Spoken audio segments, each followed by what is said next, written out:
In the scorching heat of the Pakistani countryside, a British archaeologist kneels in the dust, his hands trembling as he brushes away millennia of accumulated earth.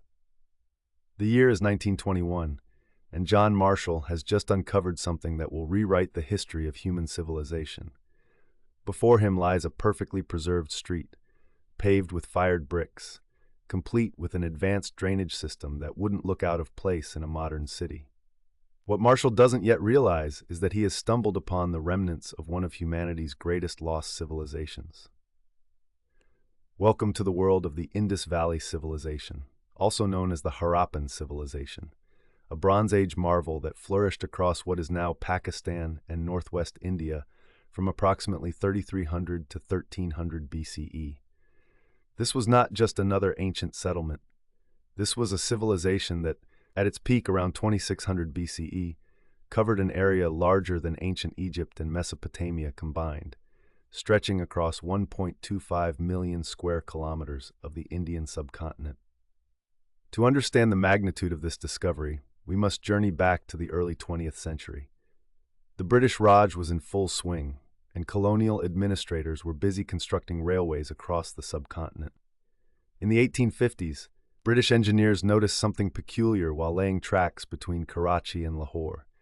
Local workers were bringing them perfectly fired, ancient bricks, not the crude mud bricks typically found in archaeological sites, but sophisticated, standardized bricks that seemed impossibly old. For decades, these mounds remained an enigma. It wasn't until 1921 that the Archaeological Survey of India, under the direction of John Marshall, began systematic excavations at two sites, Harappa, located in Punjab, and Mohenjo-Daro in Sindh. Picture, if you will, the moment when archaeologists first glimpsed the Great Bath of Mohenjo-Daro. This wasn't some primitive watering hole, but a sophisticated public bathing facility, measuring 12 meters long, 7 meters wide, and 2.4 meters deep. The structure was lined with finely fitted bricks and sealed with natural tar to prevent leakage. Surrounding this central feature were smaller rooms, possibly for changing, and a complex system of drains that channeled water away with remarkable efficiency. As excavations continued, an entire urban landscape emerged from the earth. The cities of the Indus Valley were marvels of ancient engineering and urban planning. Streets were laid out in perfect grid patterns, running north-south and east-west with mathematical precision. Perhaps most remarkably, every house, from the grandest mansion to the humblest dwelling, was connected to a sophisticated sewage system.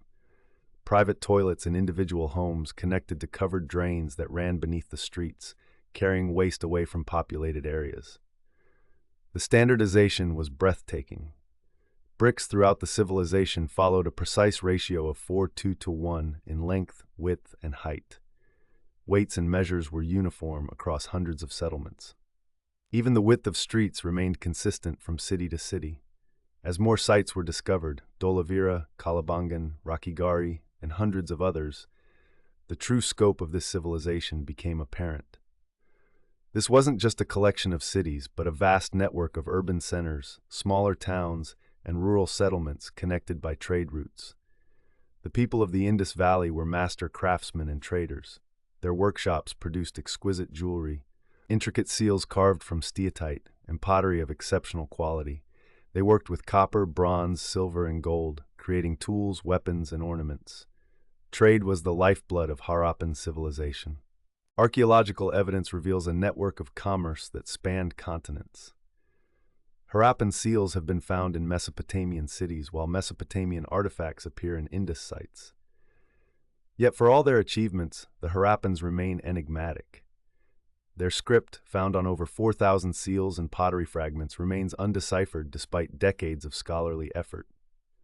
The symbols are tantalizingly familiar, yet frustratingly opaque. Unlike their contemporaries in Egypt and Mesopotamia, Harappan art shows no evidence of kings, priests, or warfare. No palaces, no temples, no royal tombs have been definitively identified. Their society appears to have been remarkably egalitarian. But perhaps the greatest mystery is how this magnificent civilization came to an end. Around 1900 BCE, the great cities began to decline. Streets became clogged with debris, houses fell into disrepair, and the sophisticated urban systems broke down. Today, nearly a century after John Marshall's first discoveries, the Indus Valley civilization continues to challenge our understanding of human development. The Harappans remind us that human ingenuity takes many forms. In their silent streets and empty wells lies a profound lesson, that greatness is measured not only in monuments that touch the sky, but in the quality of life that touches every citizen.